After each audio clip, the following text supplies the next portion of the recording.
Técnico aqui, mas já foi ajustado. Novamente, bem-vindos, né? Quem estiver acompanhando a partir de agora e quem já estava, muito obrigada ao nosso último dia da nossa Feira Cultural do Livro e da Biblioteca. Hoje a gente vai ter muita coisa boa aqui, né? Teremos nosso poeta convidado, Jonathan de Oliveira, que já se encontra aqui na nossa biblioteca.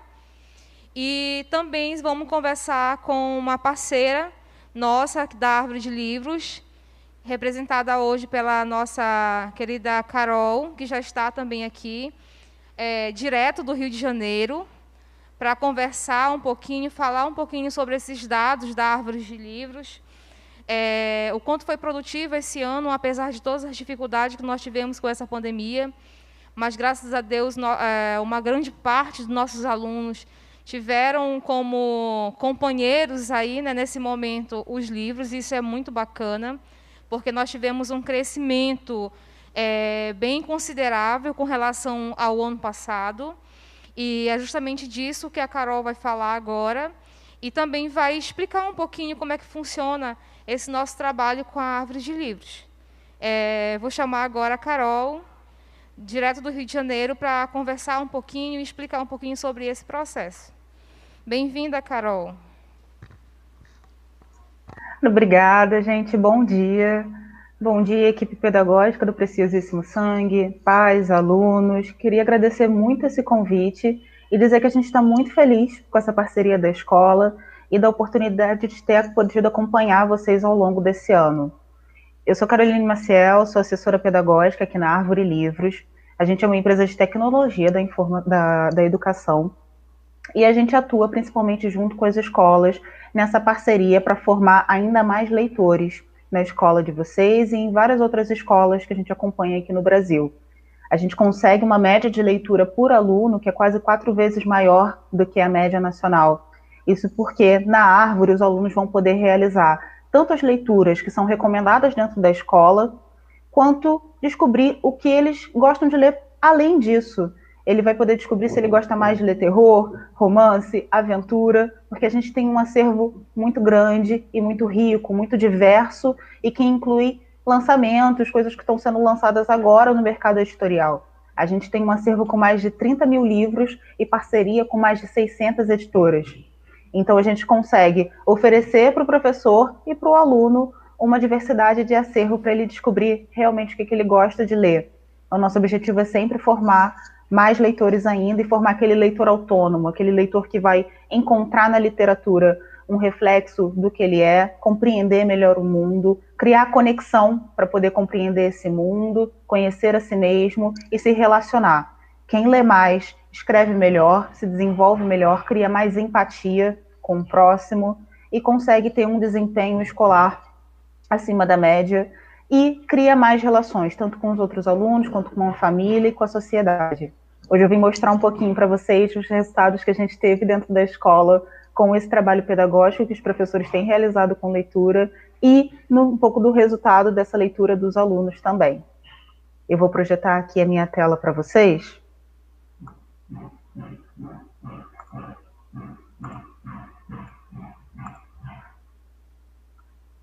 Para contar um pouquinho sobre como é que foi esse processo de leitura esse ano no Preciosíssimo Sangue. A gente teve mais de 13 mil minutos de leitura dentro da escola esse ano. É muita leitura. A gente teve mais de 75 livros lidos em todas as turmas cadastradas na escola e 435 livros emprestados, né? Livro emprestado é qualquer livro que o aluno abra na plataforma. E a gente sempre incentiva que o aluno faça isso, que ele abra quantos livros ele quiser. Isso não onera mais a família, que é parceira da escola, que é parceira da gente. Justamente tem um custo-benefício que vale muito a pena, porque o aluno vai poder abrir quantos livros ele quiser e explorar esse acervo até descobrir que livro ele realmente gosta, que história vai ser mais engajadora para ele. A gente teve uma ativação de mais 62% dos alunos cadastrados abrindo a plataforma, explorando o acervo da árvore, descobrindo que tipo de leitura que mais gosta, e uma média de leitura de 3,5 livros por aluno, ou seja, de todos os alunos que abriram a árvore dentro da escola, nesse ano, a gente teve essa média de leitura de mais de 3 livros por aluno. E vamos falar um pouquinho também dos livros preferidos na escola, né? Aqui a gente consegue ver um pouquinho quais livros que os alunos mais leram, quais livros que foram mais abertos. A gente teve o Diário de Anne Frank, A Árvore Generosa, o Guarani, O Professor Sabe Tudo. Livros que podem ser trabalhados tanto na sala de aula quanto livros que os alunos exploram por conta própria.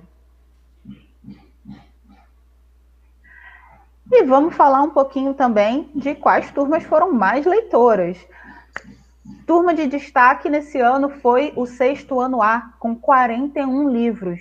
E aqui cabe a gente parabenizar tanto os alunos dessas turmas quanto os professores que atuaram muito ativamente nessa mediação, nesse estímulo, nesse incentivo dos alunos, tá? A gente reconhece que esse ano trouxe muitos desafios, tanto para o trabalho pedagógico, quanto para os próprios alunos acompanharem as atividades e estarem ativos, estarem nesse dia a dia junto com a escola. Então, aqui a gente parabeniza, a gente reconhece o trabalho pedagógico que os professores têm realizado e o empenho, a persistência dos alunos para poder acompanhar essas atividades e também para explorar esse mundo novo que a leitura pode trazer para a gente. Então, parabéns para o 6º ano A, para o 8º ano A, que teve 19 livros lidos, para o 7º ano A, com 7 livros lidos, e para o 9º ano A, que leu 6 livros ao longo desse ano. E agora a gente vai parabenizar um pouco também os alunos mais leitores. Em primeiro lugar, no colégio esse ano, ficou a Isabela Sartori Ferreira, do 6º ano A. Ela leu 17 livros nessa quarentena, gente. Isabela, parabéns pelo teu estímulo, pelo teu gosto pela leitura, por ter explorado e reconhecido na literatura uma forma da gente ultrapassar as barreiras que esse ano colocou para a gente. Assim como parabéns também para Letícia Maria Cipriano Nonato, do 9º ano A, que leu 5 livros, para Letícia Vitoriano de Azevedo, do 7º ano A, que leu 4 livros, para o Matheus Levi Araújo da Silva, 6º ano A, que também leu 4 livros, e para o Gabriel de Castro Ribeiro, também do 6º ano A, com 3 livros lidos ao longo desse ano. São todos leitores que toparam esse desafio de continuar se aprofundando dentro da leitura, continuar explorando os livros e que viram na plataforma uma forma da gente ultrapassar esses limites impostos pela quarentena, pelo distanciamento social e continuar explorando outros mundos através da literatura. A gente na Árvore também tem uma liga de leitores, que é a nossa competição de leitores do Brasil todo. Mensalmente, a gente puxa os resultados da liga e a gente parabeniza os leitores que foram mais ativos dentro de cada escola, dentro de cada segmento. E dentro do Preciosíssimo Sangue, a gente queria parabenizar como destaques da Liga de Leitores nos meses de setembro e outubro, essas turmas do Fundamental 2. A gente teve o Luan Ribeiro, do 8º ano A, a Letícia Maria Cipriano, do 9º ano A, o Miguel Cássio, do 6º ano, o Luiz Gustavo, do 6º ano A, o Maildes Micaele Campos, do 6º ano A também, o Pedro Vinícius, do 9º ano A, e o João Lucas, do 6º ano A. Então, a gente queria realmente parabenizar todos esses leitores que foram destaque dentro da escola e que foram destaques também na nossa Liga de Leitores do Fundamental 2.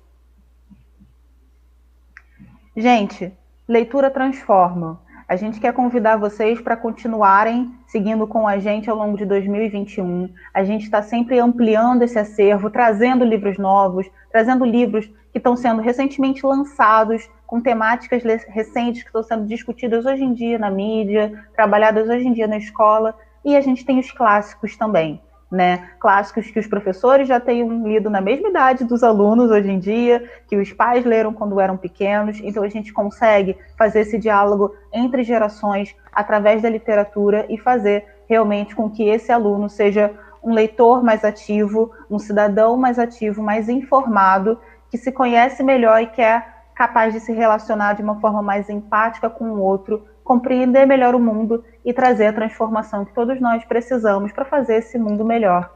E é o que a gente espera contribuir com a literatura. Carol, só para finalizar a tua fala, né, que foi maravilhosa, eu queria só que você finalizasse enfatizando que a árvore de livros também, ela não é somente com um acervo de livros, mas também de revistas e jornais, né? Mensalmente, que os Acho que agora a pais... gente pode passar Tá ouvindo? para a próxima etapa do evento de vocês. Queria agradecer novamente esse convite para ter essa fala nesse evento tão bonito que a escola fez. E dizer que a gente vai estar sempre acompanhando vocês, ajudando nesse dia a dia do trabalho pedagógico com leitura ao longo de 2021, que todos nós esperamos que seja um ano melhor e que a gente consiga resultados ainda mais expressivos e que consigam traduzir mais ainda o trabalho bacana que a escola tem feito com leitura nesse dia a dia. Carol, Oi? só para finalizar, né, a sua fala, muito obrigada por sua contribuição. Só para finalizar, né, enfatizar que a árvore também, aos pais que estão acompanhando, aos visitantes, né, da nossa live, que a árvore também não é somente um acervo de livros, mas que também aos pais que têm acesso, as pessoas que têm acesso à árvore também podem acessar revistas e jornais, né, mensalmente. Isso é bem interessante falar, porque não somente livros, mas os jornais também têm jornais bem famosos na plataforma da Árvore de Livros que eles podem ter acesso, né, Carol?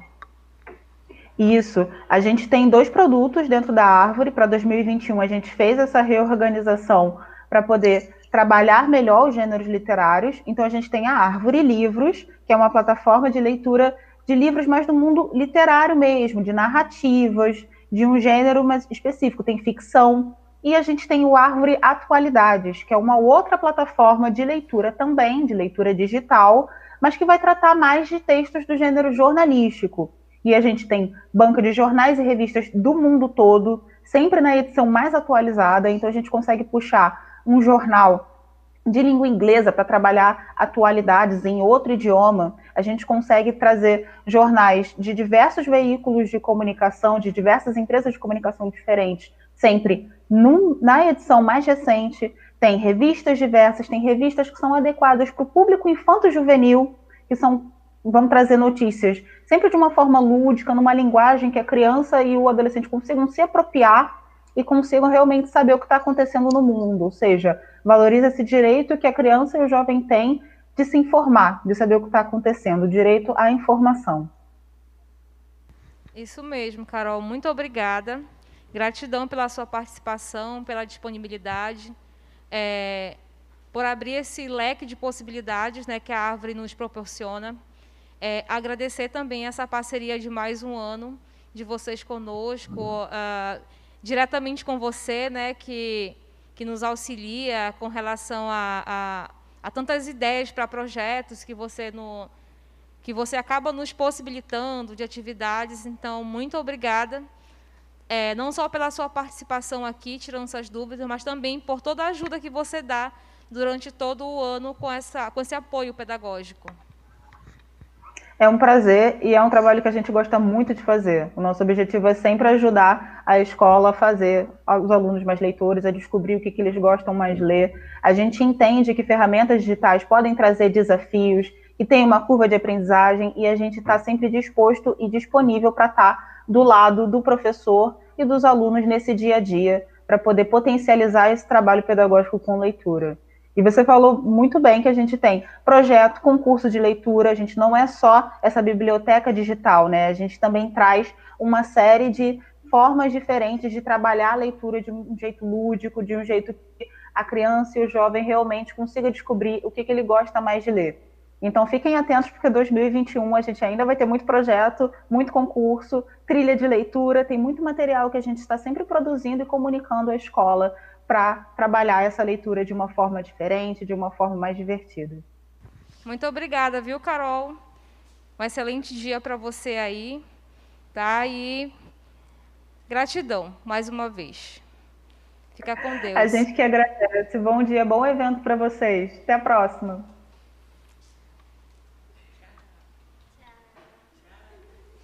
Então, voltando aqui para a nossa linda biblioteca do Preciosíssimo Sangue, convido a vocês agora em casa de participar desse momento tão esperado, né, com o nosso querido Jonatas de Oliveira. Meu querido, muito obrigada. Eu que agradeço. Por você estar aqui, pela disponibilidade e principalmente por, nesse momento, compartilhar conosco de toda a sua carreira aí, né, e seu conhecimento literário, que é muito grande.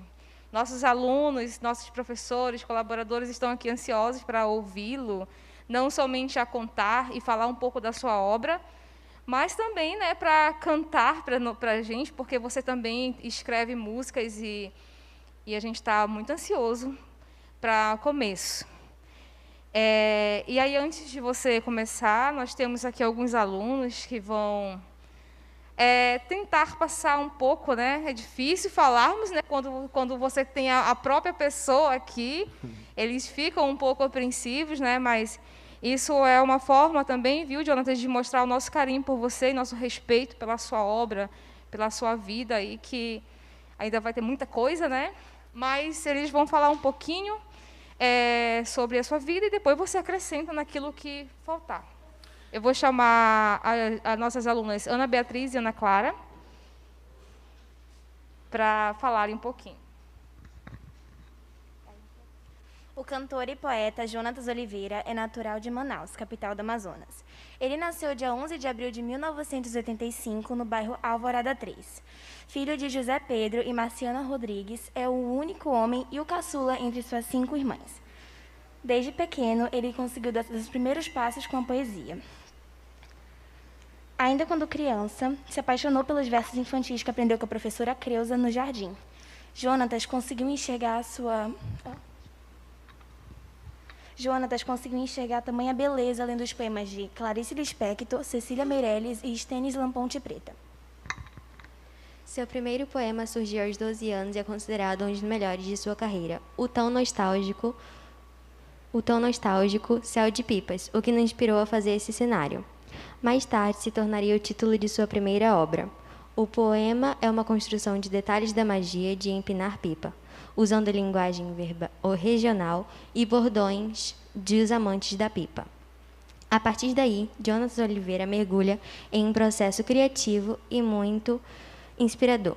Em 1999, lança de maneira independente O Céu de Pipas, que reúne vários poemas de sua infância e pré-adolescência, como Roupas no Varal, O Primeiro Amor de Moleque, entre outros. Existe uma curiosidade nessa obra. Seu único caderno com seus poemas originais foi roubado, e ele teve que refazer todos os poemas, e muitos deles ele não conseguiu lembrar, deixando para trás. Em 2000, Jonatas Oliveira começou a buscar conhecimentos filosóficos em grande sintonia com a arte. E desde aí começou a compor várias músicas e também se dedicar mais à música. Nesse período, ele não escondia essa paixão pelas canções de raízes caboclas, Torrinho, Pereira e Toada.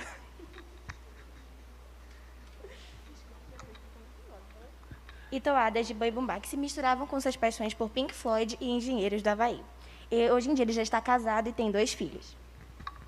Em 2004, formou a banda de rock progressiva chamada Discípulos, e seus poemas acabaram virando canções. Nessa fase, Jonatas estava abordando temas introspectivos, religiosos e surrealistas, totalmente diferentes da fase inicial. No ano de 2012, ele publica O Obscuro, A Solidão no Subconsciente. Jonatas mostrava um novo caminho, ganhando os novos admiradores e surpreendendo com a mudança brusca de conceito.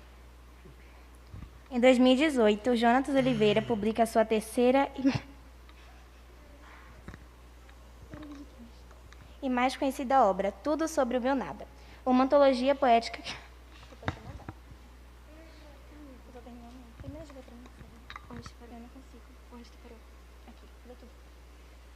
Em 2018, Jonatas Oliveira publica a sua terceira e mais conhecida obra, Tudo sobre o Meu Nada, uma antologia poética que reúne poemas de todas as suas fases e vários inéditos. Nas inéditas, retorna com uma linguagem mais direta, crítica, menos subjetiva e bem regional. O regionalismo dessa obra o fez ganhar destaque no cenário literário. Vários blogs e revistas especializadas em literatura publicam seus poemas, ganhando assim uma projeção regional. Jonatas Oliveira foi convidado pela Secretaria de Cultura do Estado do Amazonas para oferecer oficinas literárias nas escolas municipais e estaduais. Participou de várias amostras literárias com os principais escritores do Amazonas. Saiu em diversas matérias jornalísticas da imprensa local. Tudo sobre O Meu Nada rendeu os bons frutos. Em 2020, toda essa bibliografia sairá pela editora Book 2. A segunda edição de sua obra ganhará uma qualidade especial. Obrigada.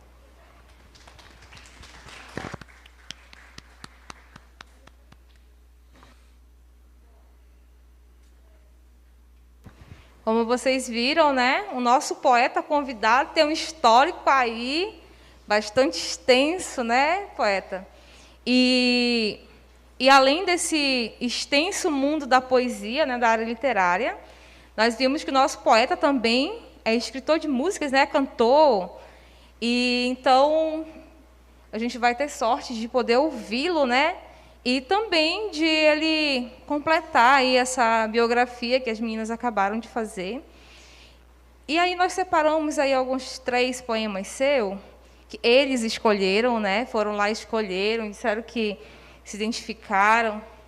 E aí eu gostaria de chamar a nossa aluna Lua, que vai fazer a primeira declamação do seu poema. Vamos lá, Lua.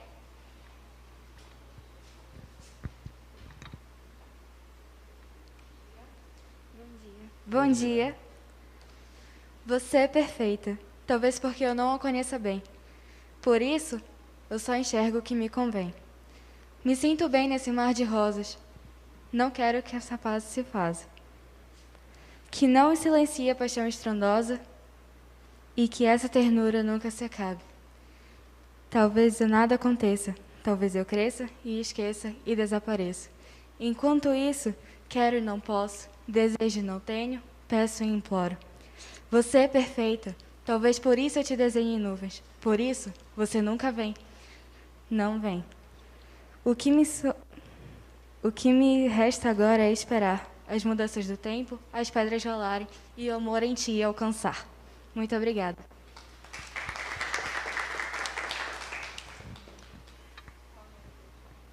A Amazônia sangra. A Amazônia sangra a cada árvore que cai, a cada resíduo que derrama, o nosso rio clama, a Amazônia sangra. A Amazônia chora, a cada caça predatória, a cada onça pintada morta, a nossa fauna implora, a Amazônia chora. A Amazônia grita, a cada mata que queima, dizimando aldeias indígenas, a nossa flora suplica, a Amazônia grita.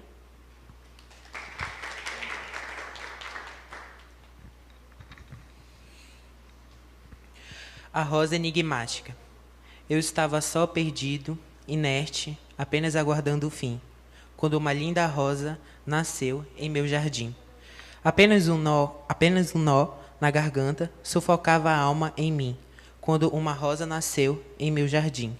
Como explicar um jardim mórbido, o seu desabrochar? Como uma linda rosa nasceu em meu jardim. Como discernir em um paraíso morto o seu puro exalar? Porque uma linda rosa nasceu em meu jardim.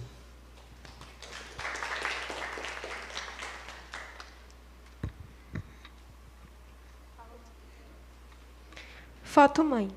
Ah, se eu pudesse tirar uma foto com minha mãe. Mas não importa, não me falta registro na memória. Eu trocaria milhões de álbuns por sua presença real. Todos os filtros e efeitos pela reação do seu calor. Todas as cutucadas virtuais por apenas um toque seu. Todas as redes sociais por um embalar na rede. Eu trocaria todas as suas lembranças por uma experiência nova com você. Ah, se eu pudesse.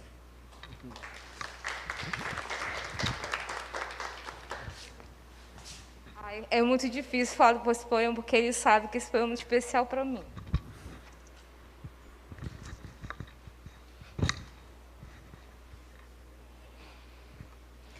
Esse poema ele fala muito do sentimento de hoje, né? Nós damos tanto valor por coisas que não são insignificantes, né? E eu acho que esse poema, particularmente, ele vai falar depois, claro, ele vai dar o olhar dele, mas eu acho que esse poema, a primeira vez que eu li, que tive contato com ele me tocou tão profundamente que eu tive esse sentimento mesmo de um choro, porque me lembrou da minha mãe. E aí a gente pensa assim, quando a gente tem, não valoriza, né? E durante essa pandemia nós podemos sentir na alma o quanto faz falta a presença. Nesse mundo que a gente teve que ser tão virtual, a gente teve que abraçar virtualmente, acarinhar virtualmente. Eu acho que quando eu fiz a interpretação do poema, eu fiz ele pelo meu sentimento daquele momento, né, de saudade. Poxa vida, eu tinha do meu lado e eu não valorizei tanto. Será que eu valorizei tanto quanto eu realmente devia? Né? Quando que a gente gostaria de, nesse momento, distante das pessoas, né, que agora que está voltando um pouquinho mais, mas logo no início, que nós não podíamos nos ver, nos abraçar, né, tocar na mão, a gente ainda não pode fazer isso. Mas, pelo menos, a gente já está podendo se ver mais próximo, né, mas quantos de nós que nunca mais teremos essa oportunidade de poder dar um abraço na mãe, alguém querido, né, não só na mãe, mas... e a gente, às vezes, perde tempo com apenas um celular, né? Estão dentro de casa com as mesmas pessoas, estamos em casa com nossos pais, com nossos irmãos, e a gente não valoriza isso. Às vezes, você está na própria casa e você diz, oi, né, já comeu pelo celular.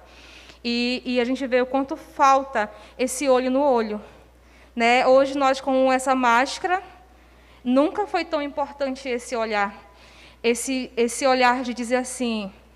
Né, como os meus alunos, que eu sou muito privilegiada por isso, eles sabem, porque de eu chegar assim, tia, você está com um olhar diferente, você tem alguma coisa. E eu falo, isso é fantástico, porque nesse mundo essas pessoas são tão egoístas, e a gente tem alguém que te olha com esse olhar assim de, eu sinto que você tem, isso é muito bacana. Eu acho que você foi brilhante nesse poema, em todos, né? Mas esse aqui em especial, acho que você foi... brilhante, essa é a palavra. Obrigada. E aí agora eu deixo a palavra com você, para você falar um pouquinho, e aí os alunos que quiserem fazer pergunta, a nossa coordenadora, direção, professores, aí só levantar a mão, né, e perguntar o que vocês quiserem para o poeta. Bom dia. Eu estou tentando ser o mais profissional possível para não chorar aqui, não ficar em prantos, porque realmente me sinto demasiadamente emocionado, lisonjeado pela homenagem, pelo convite e por esse momento que acabou de acontecer aqui de tamanha emoção. Esse é o poder da poesia. Esse é um dos poderes da literatura. Quando eu iniciei, eu era assim como vocês.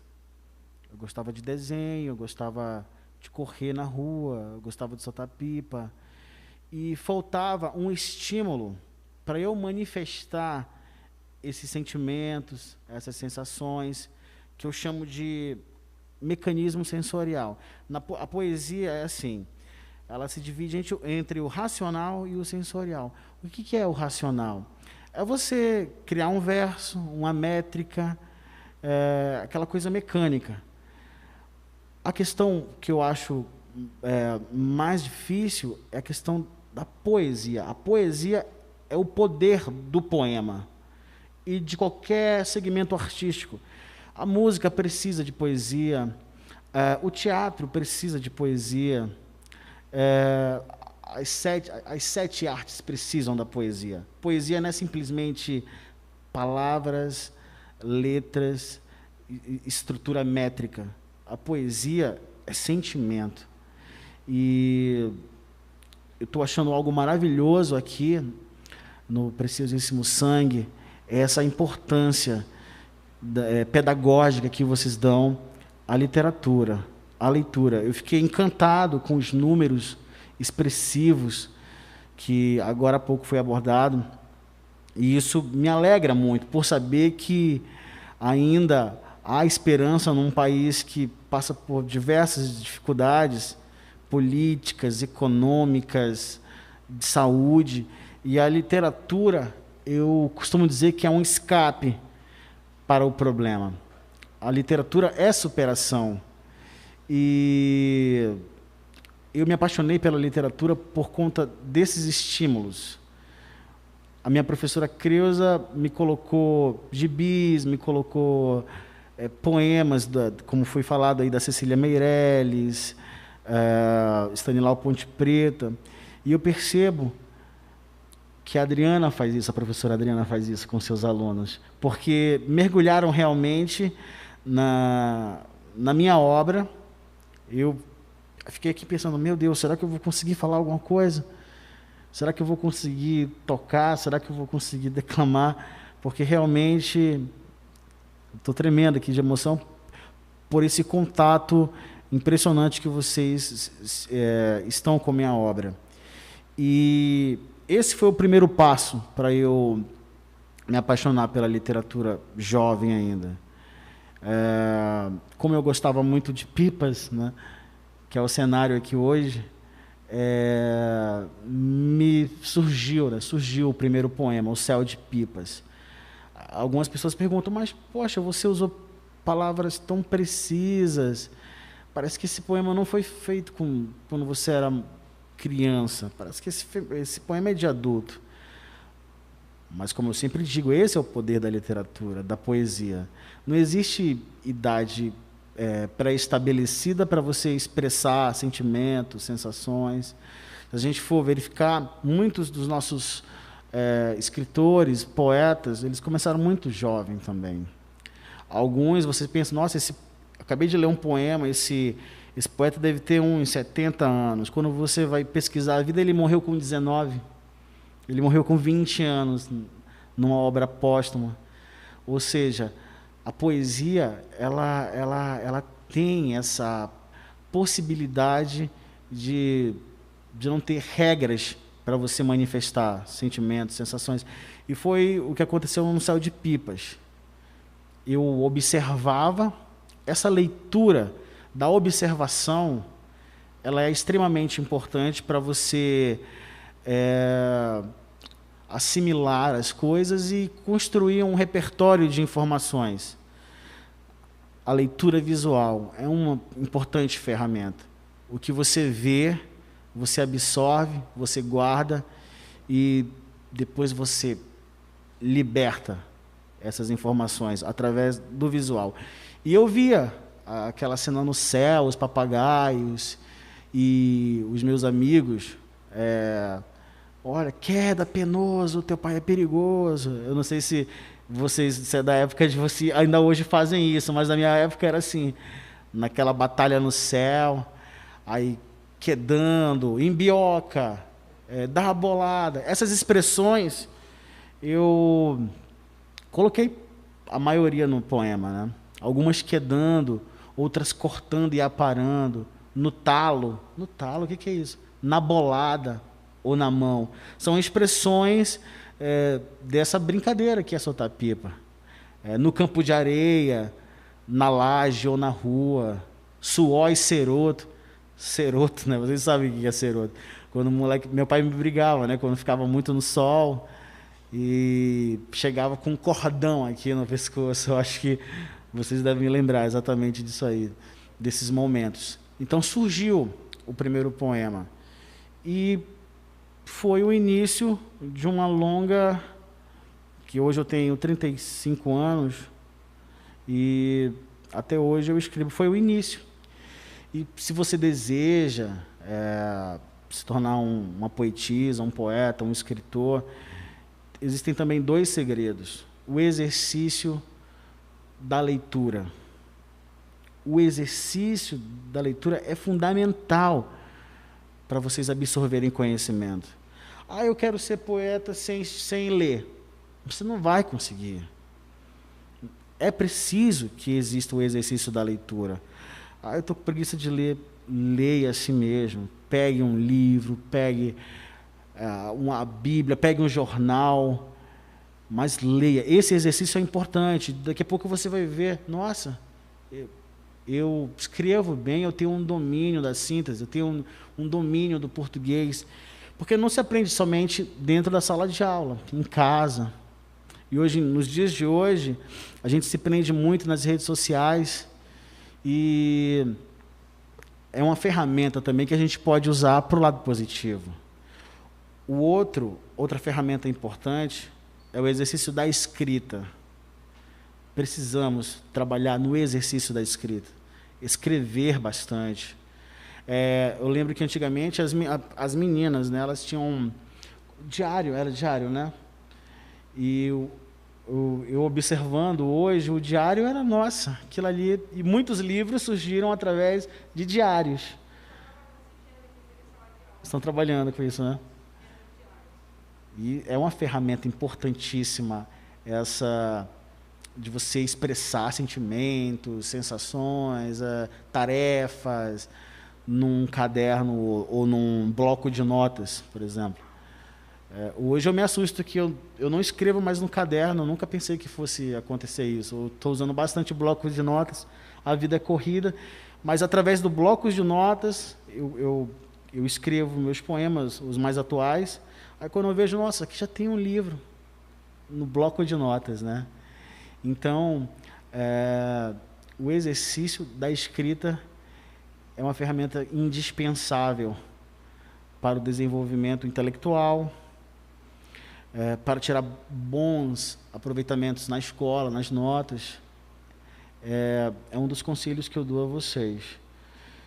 E depois dos 12 anos, eu passei a mergulhar na música, como vocês falaram. A música também é muito importante para você aprimorar conhecimento, para você aprimorar informações, e me ajudou bastante nesse exercício da melhoria do meu português, da declamação de poemas. E eu passei a unir a poesia e a música. E eu acho que foi no ano de 2004, foi quando eu formei uma banda e passei a compor bastante para usar como músicas da banda. E eu tenho alguns nomes, assim, como vocês citaram alguns aí, que são referências para mim, que é o Céu do Braga, que é o Pereira, o Torrinho, que as canções dessas pessoas, desses artistas, têm uma riqueza poética, não só melódica, mas riqueza poética de informação. Céu do Braga, ele me trouxe assim para esse universo regional, que é lindo, que é maravilhoso. Através do Celdo, eu conheci as canções do Ronaldo Barbosa, que são usadas bastante no Festival Folclórico de Parintins. E o Torrinho foi a questão do canto, assim, que sempre achei maravilhoso o canto do Torrinho.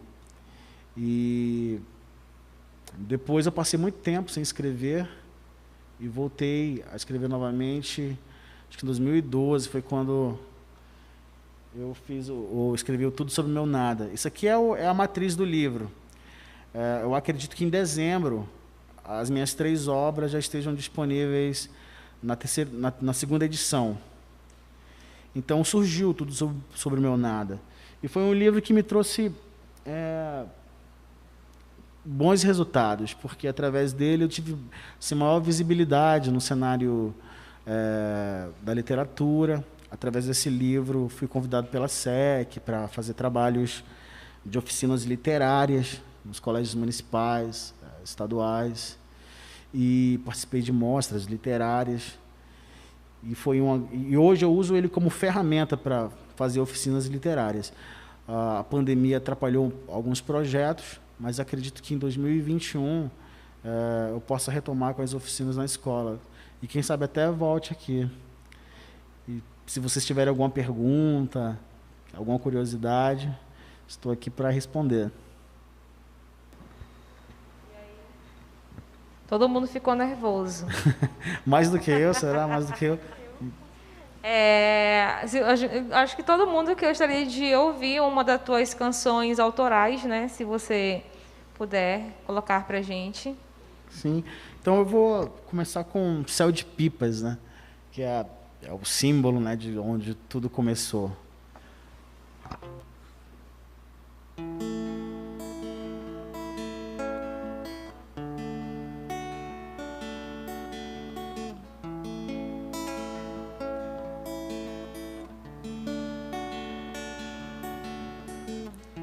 Algumas quedando, outras cortando e aparando, no talo, na bolada ou na mão.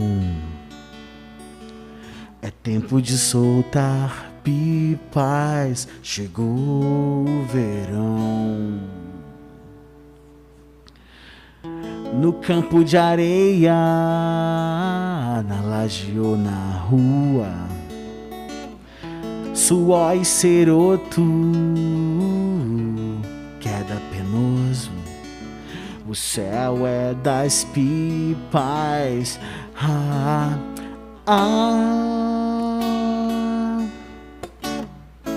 O dia no sol,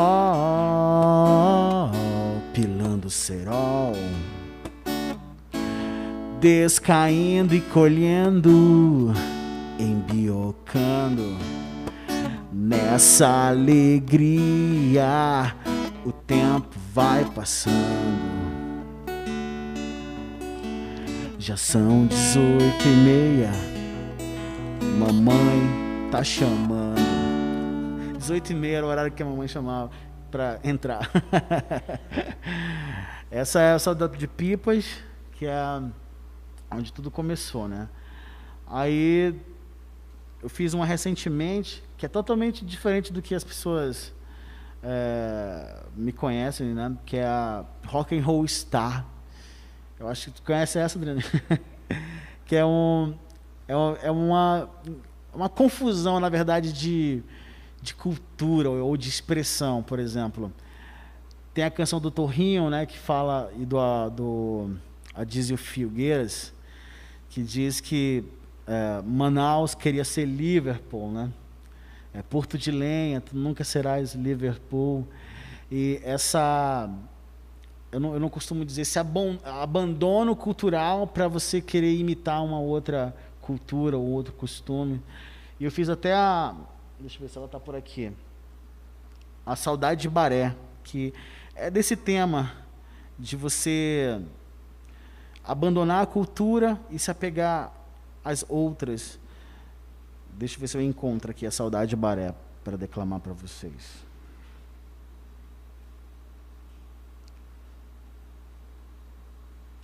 Aqui. Saudade de Baré. Saudades da Manaus interiorana, da Manaus cabocla, da Manaus antiga e não da Manaus moderna. A cibernética onlineista de galerosos em shopping centers, com monotrilhos ilusórios no oásis facebookiano, que já quis ser Paris com seus senhores da borracha, que já quis ser Liverpool com seus The Beatles carajás, a nova Veneza do Alto Rio Negro. Saudades dos banhos de igarapés que cortavam verdes quintais, que enchiam com as fortes chuvas em divertidas tardes fluviais, do futebol de várzea, do vento frio dos buracos dos assoalhos, das casas de palafitas nos quadros de Raymond de Sá, do embalar na rede com o pé tuíra, do pano molhado do noturno acear, do gélido banhar de cacimba, do tecer a malhadeira e ir pescar, das histórias sobre o curupira, mapinguari e o boto encantador, que nos arrepiavam os pelos, nas calçadas à noite era tão assustador. Hoje não sabemos mais quem somos ou quem queremos ser. Vivemos numa realidade virtual, na lixeira eletrônica do saber.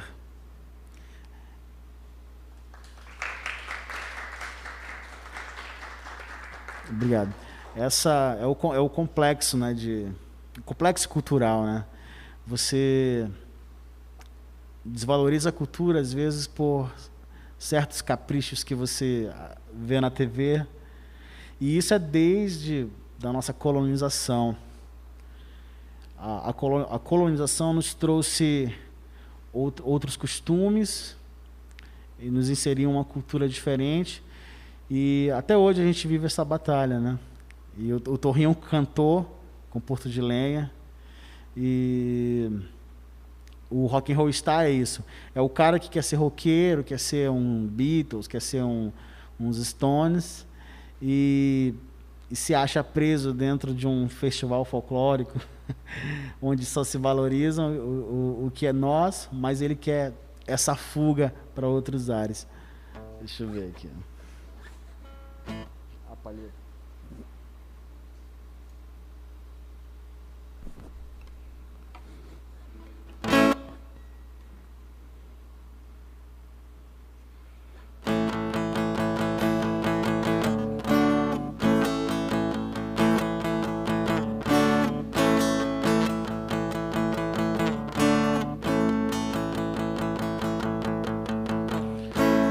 Ele sonhava ser um rock and roll star em meio às florestas e festivais de boi bumbá. Ele sonhava ser um rock and roll star perdido na selva no 2 pra lá e 2 pra cá. Mochila nas costas e uma camisa da Platinados, poesias em seu cadernozinho, violão semitonado. Cantava seus sonhos, seus amores fustigados. Andava de ônibus em busões sempre lotados.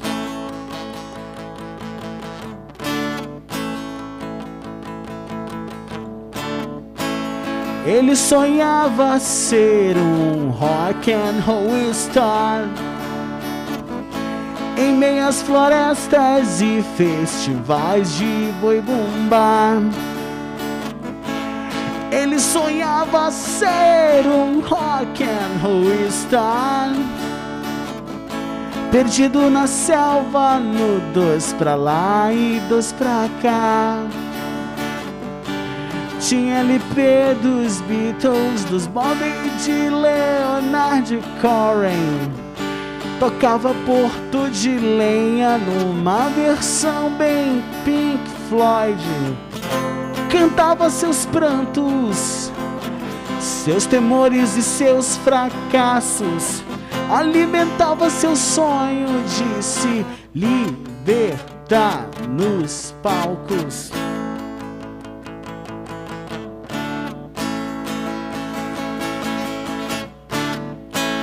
Ele sonhava ser um rock and roll star. Ele sonhava ser um rock and roll star. Ele sonhava ser.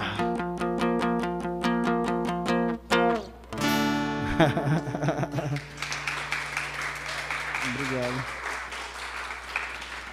E até hoje existe isso, né? Essa coisa de você querer ser o que o mundo impõe e você acaba esquecendo da cultura, da nossa cultura local.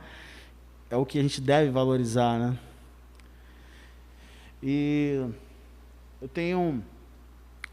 eu acho que muita gente acompanhou nesse período de pandemia. Eu fiz a quarentena poética. E eu escrevi um poema chamado A Fila dos Desiguais, que relata todo aquele sofrimento das pessoas que saíam de suas casas para enfrentar a fila de bancos e naquela incerteza se iria comer no dia seguinte, os desempregos acontecendo. Então, nesse período em que a gente ficou quarentenado, eu fiz alguns poemas e eu vou declamar A Fila dos Desiguais aqui para vocês. Alta madrugada e já tem gente na fila da morte esperando por vida, sabendo que a fome não consegue esperar. Olhares cansados de Marias tristes, de Josés estressados, cheios de tolices, sabendo que o vírus pode os encontrar. Enquanto outros mamam nas tetas gordas do governo, o curumim pobre desmama porque não tem leite no peito, e seus pais sem emprego não conseguem nem trabalhar. E já é fim de tarde, no crepúsculo pandêmico. João está sentado, esperando atendimento, o mórbido diagnóstico, o desenganar. A fila dos desiguais. E eu vou até deixar de antemão aqui com a Adriane, os meus livros, eu acho que saem em dezembro. Eu acredito que vocês vão estar de férias, eu não sei, mas eu vou disponibilizar 5 livros. Aí a Adriane vai decidir o critério, como é que vai ser para distribuir, ou sortear, ou, sei lá, um concurso aí de poema entre os seus alunos. Aliás, eu vou disponibilizar 3 para os seus alunos e 3 para outras turmas. Pode ser? Ou então você que decide qual vai ser o critério. Tá bom? E tem um poema que eu gosto muito, que não é falando sobre essa cultura, mas das poucas vezes que eu falei sobre amor, esse foi um dos que eu mais gostei. Fala dessa complexidade assim, de entender o amor.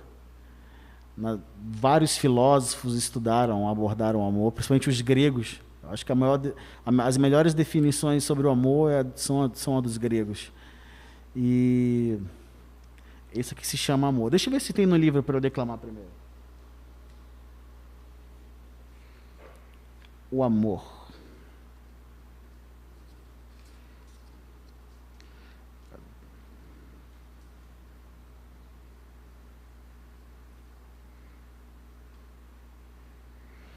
Não tem nesse, então eu vou cantar.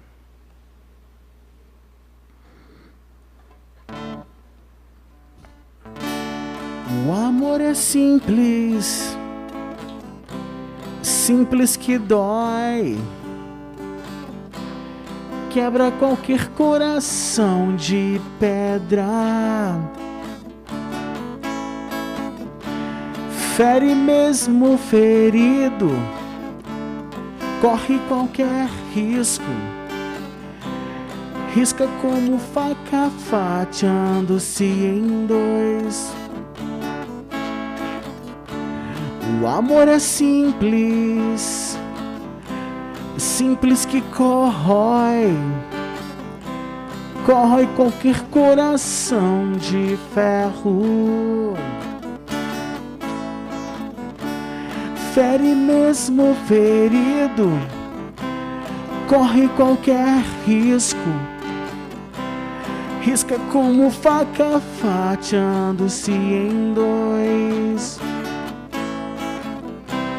Risca como faca fatiando-se em dois.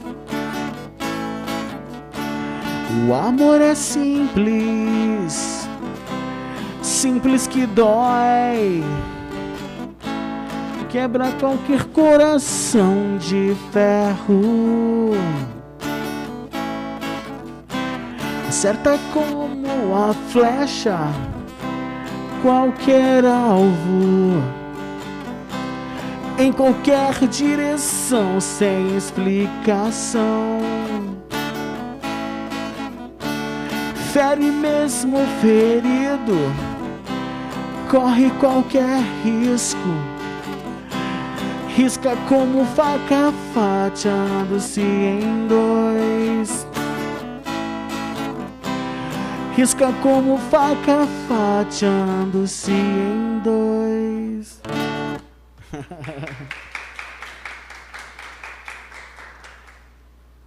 Mais alguma pergunta?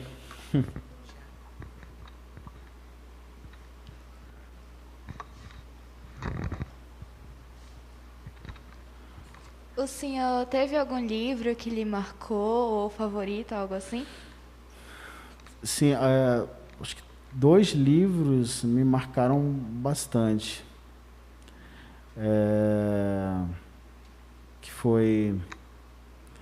E não era nem para minha idade, mas acabou me marcando, que foi o Dom Casmurro, do Machado de Assis, e A Garota e o Roqueiro, do... Deixa eu lembrar o nome do autor, que foi um dos primeiros livros que eu li. Ele ganhou até o prêmio Jabuti de Literatura, que é um dos prêmios mais cobiçados, né, dos escritores. Eu não estou lembrado do nome do autor agora, mas A Garota e o Roqueiro, não esqueçam desses 2 livros. E o Dom Casmurro, de Machado de Assis. Foram os livros assim, que até hoje assim, me marcam e eu não esqueço, né, do impacto que eu tive com a leitura desses determinados livros. Bom dia, Jonathan. Bom dia. Eu gostaria de que você explicasse para os meninos, para alguém que gostaria de começar a escrever, né? Se existe muita burocracia, se valores são muito altos, ou se vocês têm ajuda governamentais, pelo menos para começar, pelo menos para a primeira edição, para eles que estão interessados a começar a escrever. Entendi. Bom, eu costumo dizer que a parte... Sim, mais difícil é a da criatividade, do processo criativo. Se você já tem algum material, tanto faz se é prosa, ou se é história, se é romance, ou se são poesias, reúne. O primeiro processo é revisão. Quanto custa uma revisão de uma obra? No mercado existem diversos valores, mas aí, por exemplo, vocês, tem professoras aqui, né? Então elas podem fazer esse serviço. O meu primeiro livro foi um professor que fez, o professor Fredson, ele que corrigiu para mim, fez a revisão dos livros, e não custa caro. O segundo processo é a diagramação. O que vem a ser a diagramação? É editar o livro de acordo com o tamanho, numerar as páginas, frente, costa. A diagramação também custa em torno de R$300, e pode encontrar mais barato também. Primeiro processo a revisão, diagramação, aí uma arte de capa que acho que qualquer design pode fazer. E para publicar hoje, não tem tanta burocracia, porque muitas plataformas de impressão de livros estão facilitando. Eu não vou citar nomes aqui não sei se pode citar nomes, né, de editoras que fazem isso. Mas existe uma plataforma inteligente que você envia as páginas dos livros em PDF, e essa plataforma das editoras fazem o orçamento do livro. Essa minha última obra custou cada livro R$6.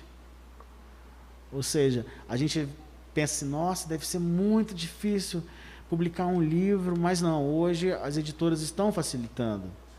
Existem muitas editoras que basta você, não precisa nem a burocracia de viajar, ou se aquilo não. Você vai na internet, joga na plataforma o seu material em PDF, revisado, com a diagramação. A editora faz o orçamento por um preço simbólico, e dentro de 3 a 6 meses o seu livro chega pelos correios. Não é como antigamente, que era muito difícil publicar, muito burocrático. Hoje não. Você faz a revisão, a diagramação, desenvolve a capa e envia para a editora. A editora faz o orçamento e pronto. Muito, muito baratinho e acessível. Qual dos seus poemas que você mais gosta e marcou sua infância? O que eu mais gosto é o Céu de Pipas, a Foto Mãe e Coração de Escritor, que realmente são os meus favoritos. Roupas no Varal e Mulher também. A gente está muito agradecido. A gente queria poder passar aqui a tarde toda com você, porque ainda bem que o Jonatas é meu amigo e eu vou explorar ele sempre, né? E a partir de hoje, todos vocês também serão amigos do Jonatas de Oliveira. Né? Só para enfatizar, o Jonatas tem a página dele do Instagram, onde vocês podem estar seguindo. De vez em quando ele posta lá algumas coisas também, né, Jonatas? E Sim. Outras oportunidades que vocês queiram perguntar. O Jonatas é uma pessoa muito acessível, né? Então, sempre que ele está aí contribuindo com o conhecimento dele. E dizer assim que, acredite, a honra é nossa de tê-lo aqui, de poder ouvi-lo, né? Tem tanta coisa para falar, infelizmente nosso tempo é curto, né? E aí a gente não tem tantas possibilidades, mas a gente continuem acompanhando o poeta lá no Instagram dele, Jonatas de Oliveira. Jonatas Oliveira, Isso. Né? Jonatas Oliveira. Só para a gente finalizar também, o Jonatas, ele participa de uma banda, né? Ele é muito ativo aí, não somente na parte da música, mas em movimentos também, diversos movimentos culturais, ele sempre está envolvido, em diversas outras situações aí que ele sempre está engajado. Ele é uma pessoa muito conhecida nesse mundo musical, nesse mundo cultural aí, ele conhece muitas pessoas, então ele sempre está muito envolvido nisso tudo. Inclusive, ele também tem uma banda no qual ele faz parte, que ele é o vocalista, que ela faz só, eu até já comentei, acho que com algumas pessoas, que é só Engenheiros do Havaí, não é isso, Jonatas? Isso. Engenheiros foi minha influência musical principal, assim, pro rock, né? Uhum. E hoje eu estou realizando esse desejo de tocar. E eu quero agradecer, assim, estou com o coração assim, cheio de alegria. Parabéns pelo trabalho. O Colégio Preciosíssimo Sangue está fazendo esse papel importante, que agrega um valor importante para os alunos, para a sociedade amazonense, pelo Brasil, né? E essa homenagem, eu confesso que foi uma das melhores experiências que eu tive na minha vida e que jamais vou esquecer esse momento. Agradeço a cada um de vocês que participaram, que estão envolvidas de maneira direta e indireta, a direção, os pedagogos, alunos, orientadores. Se eu esqueci de alguém, me perdão, o meu amigo que me ajudou bastante aqui no som. E vocês estão de parabéns mesmo. Eu estou feliz e hoje eu digo que realmente foi uma das experiências mais felizes da minha vida. Obrigado.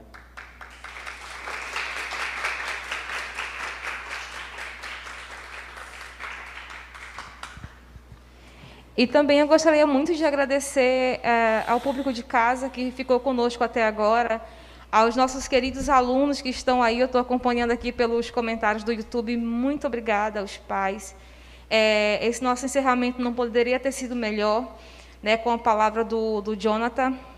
E dizer que a nossa feira, a intenção maior, a intencionalidade dela é justamente instigar você, né? Nós trazemos justamente o poeta para mostrar que você também que está em casa pode começar hoje. Né? Quem sabe começar hoje, a partir das falas dele aqui, a escrever. Você é criança, você é idoso, você é jovem, todos nós podemos começar, a gente não tem idade para isso. Né? Então, comecem agora, comecem a ler. Né? A leitura ela só engrandece a nossa alma, como pessoas mesmo. Nós nos tornamos pessoas melhores a partir da leitura. E aquilo que era a nossa frase desse ano, né? Que você tem a possibilidade de viajar para mundos diferentes, né? Apenas indo para a página à frente. Muito obrigada, ótimo dia e até a próxima, né? E continuem lendo.